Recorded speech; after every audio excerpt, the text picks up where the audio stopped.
Pemirsa, gedung asrama milik Lembaga Pemantau Mutu Pendidikan Kepulauan Riau kini telah siap menjadi lokasi karantina dan observasi pasien COVID-19.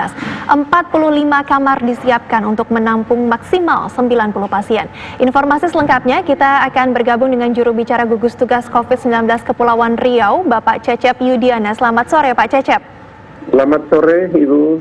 Baik, Pak Cecep, mungkin bisa dijelaskan bagaimana kesiapan di sana untuk menampung pasien yang positif COVID-19?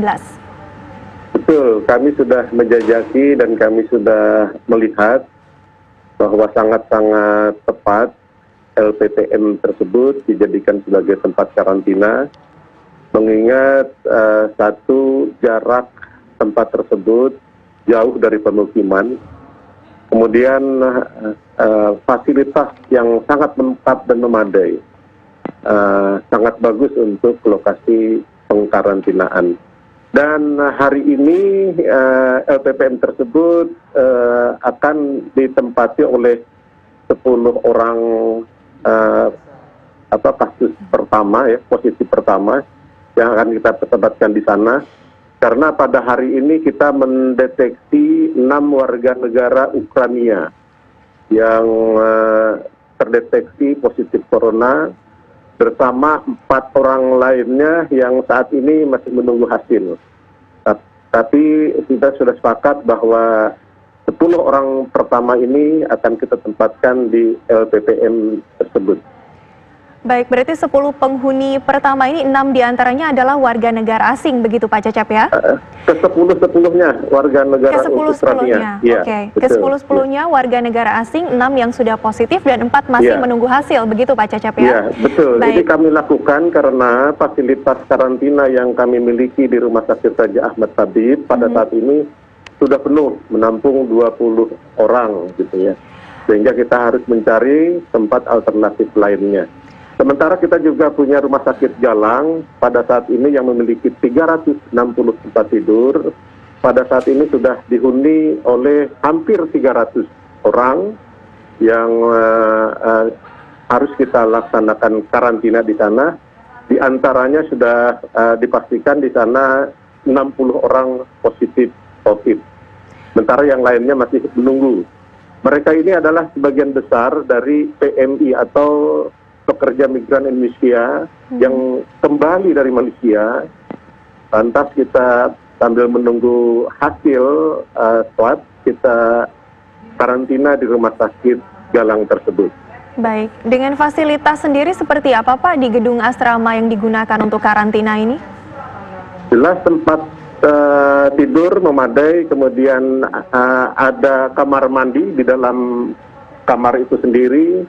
Kemudian kita juga sudah melihat kesiapan manajemen di sana beserta tentunya petugas-petugas tempat karantina di sana, karena memang biasanya di situ dijadikan sebagai tempat pelatihan para guru dalam rangka akreditasi. Nah, ini karena ada COVID, tempat tersebut tidak diaktifkan, dan atas instruksi dari pemerintah pusat juga itu dapat dimanfaatkan apabila dimungkinkan atau ada potensi untuk terjadi peningkatan kasus, dijadikan karantina bagi warga Kepri. Baik, bagaimana dengan kesiapan dari para tenaga medis untuk menangani pasien di sana Pak Cecep? Ya, kita sudah bekerja sama dengan Dinas Kesehatan dan kita sudah merekrut tenaga-tenaga puskesmas untuk secara bergilir, berganti untuk melakukan pemeriksaan secara rutin setiap hari terhadap seluruh orang-orang yang kita karantina di sana. Baik, Pak, kembali ke warga negara Ukraina tadi yang 10 orang dinyatakan sudah terkonfirmasi positif COVID-19. 6, baru 6. 10 warga negara Ukraina, 6 sudah positif, 4 masih menunggu hasil, begitu ya Pak ya? Apakah sudah dilakukan tracing Pak dengan siapa saja mereka kontak selama di Kepri? Sebetulnya mereka menggunakan satu pesawat helikopter. Rencananya dari Malaysia tujuan Banjarmasin, namun mereka istirahat dulu, menginap 1 malam sekaligus mengisi bahan bakar. Nah, tentu ketika memasuki wilayah kita, kantor kesehatan pelabuhan sudah melaksanakan protokol pemeriksaan. Dan ini sudah dipastikan tidak ada katakanlah kontak dengan orang-orang lainnya di Kepri. Ketika mereka dinyatakan reaktif terhadap ada 6 orang reaktif terhadap rapid test yang dilakukan oleh kantor kesehatan pelabuhan, langsung ke-6 orang tersebut digiring ke rumah sakit Raja Ahmad Tabib untuk dilakukan swab. Sementara 4 orang lainnya menuju hotel. Nah, setelah 6 orang ini dinyatakan positif swab, maka ke-4 orang tadi yang ada di hotel sudah kami giring. Mungkin itu yang akan kami tracing di hotel tersebut. Mereka kemana saja, bersentuhan dengan siapa saja, ini mungkin menambah kerjaan dan tugas kami yang betul-betul harus teliti. Karena kami khawatir mereka datang ke mal-mal atau ke kedai-kedai yang sangat membahayakan bagi warga Kepri itu sendiri. Baik, Pak, bagaimana dengan distribusi logistik dan juga obat-obatan untuk gedung asrama yang dipergunakan sebagai tempat karantina ini, Pak?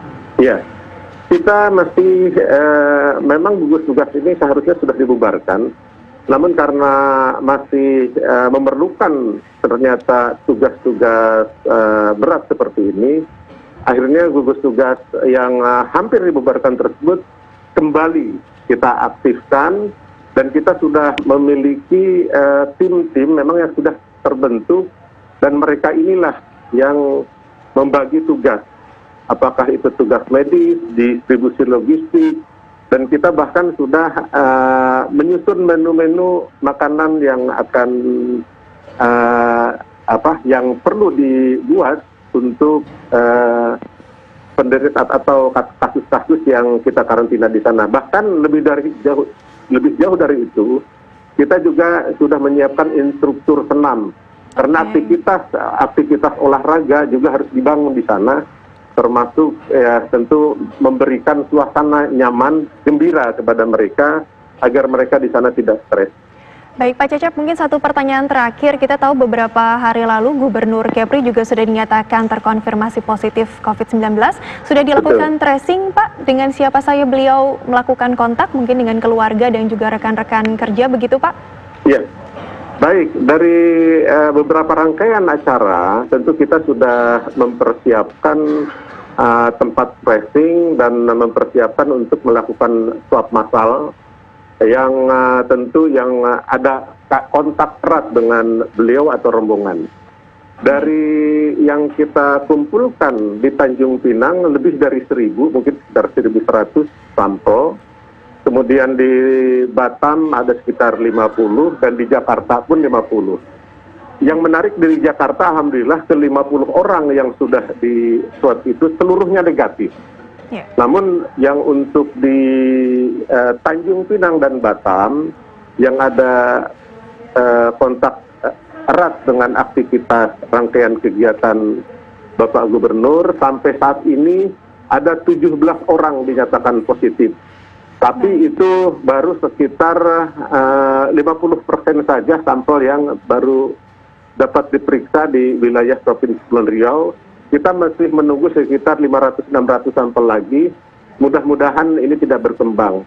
Informasi lainnya yang dapat saya sampaikan, dari 17 yang positif tersebut, alhamdulillah, pada pemeriksaan berikutnya, ada 9 orang sudah dinyatakan negatif kembali. Kita masih akan melakukan swab terhadap 9 orang yang negatif tersebut. Apabila 2 kali berturut-turut, kita akan nyatakan sembuh. Baik, kita harapkan segera tertangani. Bapak Cecep Yudiana, juru bicara gugus tugas COVID-19 Kepulauan Riau, terima kasih atas waktunya bergabung di Kabar Khusus. Selamat sore, Pak.